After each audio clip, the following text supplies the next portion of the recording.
नमस्कार जय हिंद दोस्तों, स्वागत है एक बार फिर से आपका आप यूट्यूब चैनल स्टडी नेट पर। दोस्तों आज इस वीडियो के साथ कुछ महत्वपूर्ण बिंदुओं के साथ बात करेंगे कि आखिरकार पुराने अतिथि शिक्षकों के लिए क्या कुछ नई व्यवस्थाएं होने जा रही हैं, क्या कुछ नए नियम होने जा रहे हैं, इसके बारे में बात करेंगे। साथ ही में नए अतिथि शिक्षकों के लिए क्या कुछ प्रक्रियाएं होने जा रही हैं और वहीं बाहर हुए अतिथि शिक्षकों के लिए इस बार क्या कुछ प्रक्रियाएं होने जा रही हैं। दोस्तों इन सभी चीजों के साथ एक बार फिर हाजिर है आपके साथ, इसलिए निवेदन के साथ कि वीडियो में अंत तक जरूर बने रहें। पहली बार चैनल विजिट किए हैं, चैनल को सब्सक्राइब जरूर करें क्योंकि स्टडी नेट से एकमात्र ऐसा प्लेटफॉर्म जहां पर आप तक सही अपडेट्स ही दी जाती है। सबसे पहले अगर हम बात करें आपके साथ कि पुराने अतिथि शिक्षकों के लिए क्या कुछ नई व्यवस्थाएं देखने को मिल सकती है, तो जैसा कि आप जानते हैं कि शैक्षणिक सत्र 2024-25 है, तो 1 जुलाई से आप सभी की जो व्यवस्थाएं हैं या फिर कहें कि आमंत्रण है वह लागू किए जाने के पूर्णतः आसार बन रहे हैं। और अलग अलग जगहों से भी आप लोगों ने देखा होगा कि आप सभी की जो नियुक्ति प्रक्रिया है वह पूरे अभी 12 महीने के लिए नहीं दी जा रही है, यानी 10 महीने के लिए ही आप सभी का कार्यकाल किया जा रहा है। साथ में यह भी बताया जा रहा है कि आप सभी का जो कार्यकाल है वह 1 जुलाई से चलने वाला है और 1 जुलाई से 30 अप्रैल तक ही होने जा रहा है। कहना यह है कि 1 जुलाई से 30 अप्रैल तक आप सभी को यहाँ पर अध्यापन कार्य हेतु आमंत्रित किया जाएगा। साथ ही में पुराने अतिथि शिक्षकों के लिए जो पूर्व पैनल पर अतिथि शिक्षक थे वहीं पर रखे जाने के पूर्णतः आसार दिखाई दे रहे हैं। और साथ ही में जो पात्रता परीक्षा उत्तीर्ण अतिथि शिक्षक या जो भी पुराने अतिथि शिक्षक हैं और जिनके पास कुछ अनुभव भी है उनके लिए कुछ वरीयता यहाँ पर दिखाई दे रही है टीटी परीक्षा उत्तीर्ण के आधार पर। हालांकि क्या कुछ यहाँ पर टीटी परीक्षा उत्तीर्ण के आधार पर वरीयता देखने को मिलती है, निश्चित तौर पर लगातार हम आपको अपडेट करते रहेंगे। लेकिन यहाँ पर देखा जाए तो जो अतिथि शिक्षक 5 सालों तक अपनी सेवाएं दिए हैं और साथ ही में कार्यरत हैं, उनके लिए कुछ स्पेशल व्यवस्था या फिर कहें कि कुछ अतिरिक्त वरीयता यहाँ पर दिए जाने की संभावनाएं बन रही है। जिस पर यहाँ पर बात करूं तो जैसे टीटी परीक्षा उत्तीर्ण अभ्यर्थी या अतिथि शिक्षकों को माननीय मुख्यमंत्री जी की ओर से जो महापंचायत में ऐलान किए गए थे वे दिए जाने के आसार दिखाई दे रहे हैं, क्योंकि यहाँ पर टीटी परीक्षा उत्तीर्ण की जानकारी उद्देश्यपूर्ण है और इसको गंभीरता के साथ विभाग की ओर से पूर्ण कराया जा रहा है। अगर मैं बात करूं कि जो अतिथि शिक्षक पात्रता परीक्षा उत्तीर्ण नहीं हो पाए हैं उनके लिए क्या, तो जैसा कि अतिथि शिक्षकों के लिए मैं आपको बता दूं कि जिस प्रकार से आप सभी के शैक्षणिक हो या व्यावसायिक परीक्षा संबंधी ऐड किए जाने के लिए स्कोर कार्ड में हर एक शैक्षणिक सत्र में मौका दिया जा रहा है, और ठीक इसी प्रकार से अगर आप टीटी परीक्षा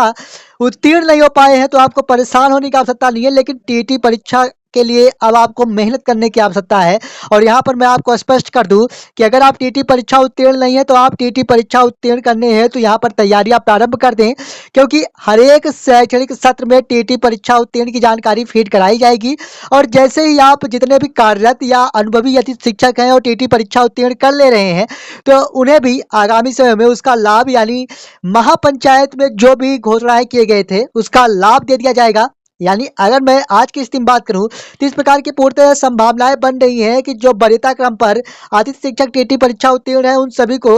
माननीय मुख्यमंत्री जी की ओर से महापंचायत में जो भी ऐलान किए गए थे वे समस्त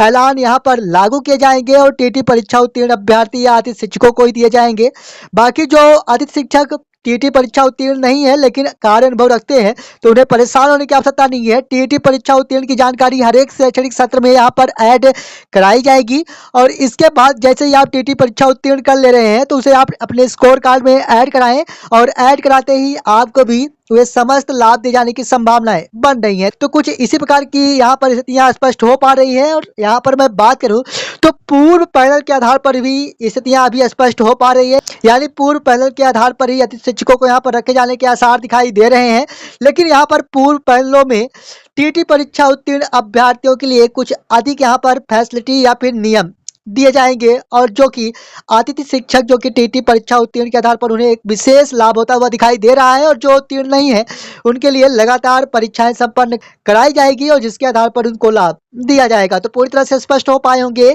इस वीडियो के साथ। अगर मैं बात करूं तो पूर्व पैनल के क्रम पर आप सभी को एक बार पुनः आमंत्रित किए जाने के आसार दिखाई दे रहे हैं, लेकिन यहाँ पर पूर्व पैनल में जो टीटी परीक्षा उत्तीर्ण है उन्हें विशेष लाभ दिए जाने के आसार दिखाई दे रहे हैं। जो परीक्षा उत्तीर्ण नहीं हो पाए हैं उन्हें पूर्व व्यवस्था के क्रम पर ही रखे जाने की पूर्णतः संभावनाएं बन रही हैं। साथ ही में अगर मैं बात करूं आपके साथ कि यहाँ पर नए अतिथि शिक्षकों के लिए क्या कुछ नई व्यवस्थाएं होने जा रही हैं, तो मैं आपको बता दूं कि जहां पर भी पैनल उपलब्ध हो चुके हैं वहां पर नए अतिथि शिक्षकों को आमंत्रित नहीं किया जाएगा। साथ ही में मैं आपको बता दूं कि यहाँ पर ऐसे अतिथि शिक्षक जो टीटी परीक्षा उत्तीर्ण है, सिर्फ उन्हीं अतिथि शिक्षकों को रखे जाने के लिए संभावनाएं बन रही हैं। हालांकि समस्त अतिथि शिक्षकों को रखा जाएगा, लेकिन यहाँ पर टीटी परीक्षा उत्तीर्ण अतिथि शिक्षकों को वरीयता क्रम पर रखे जाने से जो अतिथि शिक्षक टीटी परीक्षा उत्तीर्ण नहीं हो पाए हैं वे नीचे क्रम पर आ रहे हैं या मेरिट से नीचे जा रहे हैं, जिसके वजह से टीटी परीक्षा उत्तीर्ण अतिथि शिक्षक ही अब से रखे जाने के पूर्णतः आसार दिखाई दे रहे हैं। साथ ही में नए अतिथि शिक्षकों के लिए मैं बात करूं तो वे समस्त लाभ दिए जाने के काफी कम चांसेस दिखाई दे रहे हैं, क्योंकि उनके पास कार्य अनुभव नहीं होने जा रहा है। इसी के साथ मैं बात करूं तो नए अतिथि शिक्षक अगर आप बनने जा रहे हैं तो इसके लिए आप सभी को वैकेंसियां चेक करनी पड़ेगी, लेकिन वैकेंसियां पैरेलल क्रम पर दिखाई देती हैं, इसलिए आपको ध्यान रखना है कि वैकेंसियां आप सभी को आगामी समय में अपडेट कराई जा रही हैं, और जैसे ही अपडेट हो जाएंगी तो आप सभी कंफर्म हो पाएंगे कि कहां पर रिक्तियां हैं और कहां पर नहीं है। और यहां पर चूंकि पैरेलल क्रम की भी जानकारी फीड कराई जा चुकी है, तो अब से आप रिक्तियां जब आप देखेंगे, जबकि पोर्टल अपडेट हो जाएगा उस स्थिति के बाद पैरेलल भी दिखाई देगा, तो इस पर आपको परेशान होने की आवश्यकता नहीं है। अभी सिर्फ और सिर्फ आपको टीटी परीक्षा सहित शैक्षिक एवं व्यावसायिक योग्यता फीड कराए जाने की आवश्यकता है। इसके बाद जैसे इस पर नई व्यवस्थाएं दी जाती हैं, आपको हायर किए जाने संबंधी आदेश जारी किए जाते हैं, तो एक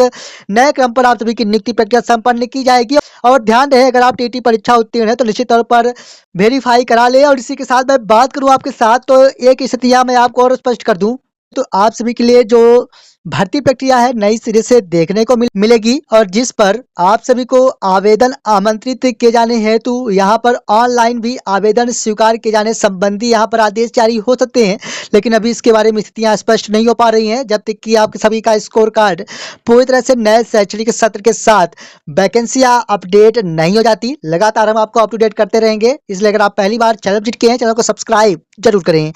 इसी के साथ मैं बात करूं आपके साथ कि बाहर हुए अतिथि शिक्षकों के लिए क्या कुछ रहने जा रहा है, तो मैं आपको बता दूं कि जितने भी अतिथि शिक्षक किन्हीं कारणों से बाहर हो चुके हैं, वैसे तो इन्हें प्राथमिकता के क्रम पर रखा जाना चाहिए, लेकिन मैं बता दूं कि जो स्थितियां बन रही हैं, तो आप सभी अगर टीटी परीक्षा उत्तीर्ण है तो यहाँ पर आप सभी के स्कोर कार्ड में जो कि 18-19 की स्थिति में कार्य किए हैं, तो उसके साथ आप सभी का अंक जोड़ा गया है 25 अंक, तो स्कोर कार्ड में वैसे भी आप सभी का अंक ज्यादा होने वाला है। साथ ही में यहाँ पर अनुभव क्रम पर आप सभी को अधिकतम अंक दे जाने की संभावनाएं बन सकती है नए शैक्षणिक सत्र में। तो यहाँ पर मैं बात करूँ तो बाहर हुए अतिथि शिक्षकों के लिए यहाँ पर वरीयता क्रम पर अंक अधिकतम देकर अतिथि शिक्षक के रूप में हायर किया जा सकता है, लेकिन मैं बता दूं कि यहाँ पर बाहर हुए अतिथि शिक्षकों के लिए जो भी संबंधित नियम होने जा रहे हैं वह नए आवेदकों की भांति होने जा रहे हैं। यानी यहाँ पर बाहर हुए अतिथि शिक्षकों के लिए कुछ विशेष होने की संभावनाएं काफी कम बन रही हैं। यानी आप सभी को भी आवेदन करना होगा, आप सभी को भी यहाँ पर नए आवेदक की भांति